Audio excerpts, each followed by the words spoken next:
The Aventon Pace. It's currently my highest dollar e-bike, goes for about $1,400, and its refinement meets the price. It's a nice bike, but I didn't care for the Batman-style handlebars. Their cruiser-esque sweep gave the bike too much of a laid-back feel for me. Which again, isn't bad, but I learned that at 28 miles per hour it can be a bit unnerving on bumps.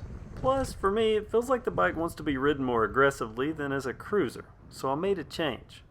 I swapped out the Batman bars for some mountain bike riser bars that I had laying around, and instantly the bike came more alive. Not only am I now at a perfect positioning for me, but this is something I could comfortably commute on. Because with commuting, you need to be able to make snap decisions and dart off quickly in certain directions to fight through traffic.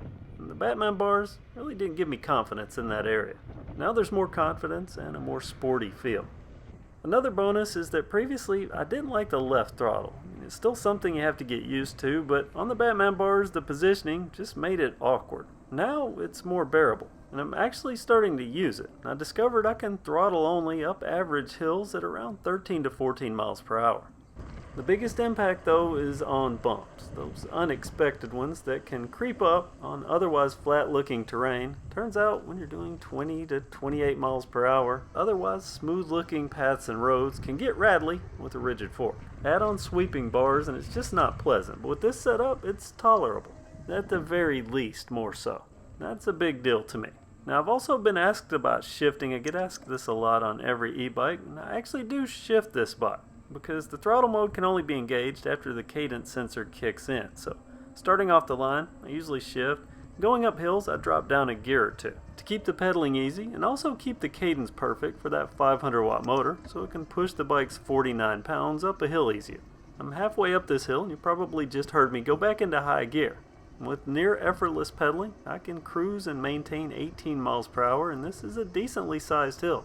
Now on straightaways or other areas where I can run the bike up to its top speed, which by the way is rapid and easy to do, it never runs out of pedal. And that's good, because that's good planning between both motor output and gearing.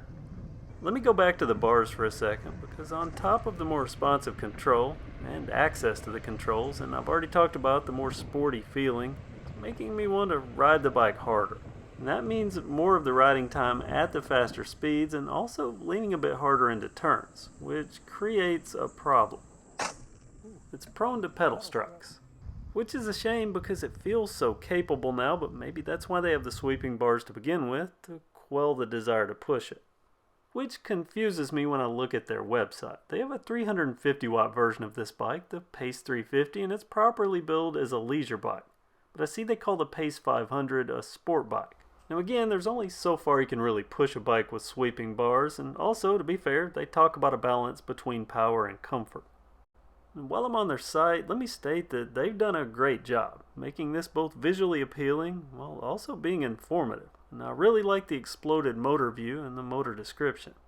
The battery section too, because I get asked about watt hours. Here you can see that this battery is 556.8 watt hours, and also which Samsung cells it uses. There's lots of good to this bike, and not really many demerits in its factory form, though over time I have noticed a few things. Like there's a slight ticking from the front on rough streets, or while the front end is under load. Took me a while, but I discovered this is from the fork arms, and it's from them lightly flexing, and by the way, this fork, it's a tapered fork. And of course the pedal strikes. Now these are all post-bar upgrade, but coincidentally, all three have happened on the same side of the left pedal. Pedal strikes or not, I still think these bars are a great addition to this bike. Now I was worried that going from that long adjustable stem to this short one was going to create reach problems, but it fits me perfectly. Added bonus, better positioning on the controls too because of the lesser angle. Now this wasn't planned, but it works out. The same goes for shifting comfort. It wasn't bad before, but it's even better now. This is my only e-bike with hydraulic brakes, but really I somewhat expect them when I'm paying $1,400 or more for a bike. The M5 computer, now like the M5 on my prototype electric XP, this one has random odometer resets. It even happened in between takes while I was trying to film footage of the computer function. Aventon told me they had new software, and I want it anyway because it enables 31 miles per hour. Hopefully it'll address the odometer resets as well. Speaking of software and software updates, I incorrectly said in my initial review that the USB port could be used to charge a phone. Well, that was wrong. I mean, it says so right there by the port, so clarification. The battery itself's doing great and I'm getting good life out of it. I'm getting close to that 30-mile expectation on pedal assist 5. Now the charger for the battery, it has a fan and it can get loud, so FYI. The gearing is perfect, won by simplicity, and they didn't have to make this a cassette or use an Altus derailleur, but I'm glad they did. The 500 watt motor, also perfect for the bike, great performance. Tapered headset, a semi-integrated battery, and a nice frame design with smooth welts. And now, with the new bars, I'm happier with the Aventon Pace 500 and I already liked it, but I do have to be careful because it was designed for comfort, and even though it now looks more sporty, and it is to some degree, it's still designed to be comfortable power at its core. Drop me a note, let me know what you think. Do you like it better with the new bars, or is it not worth the risk for the pedal strikes and you would just leave it with the Batman style bars? Today was going to wrap up eBike week here on KevCentral, but I'm adding a few days because I had to go out of town unexpectedly and I have a new e-bike to debut, so stay tuned for that in the upcoming days. Then it's time to talk about the Schwinn Aluminum Comp, or as it's now known, Project Comp. My patrons have already got a sneak peek at where that project is headed. Thanks to everyone for watching. Be sure to subscribe, notification bell, and all that jazz. Have a great day.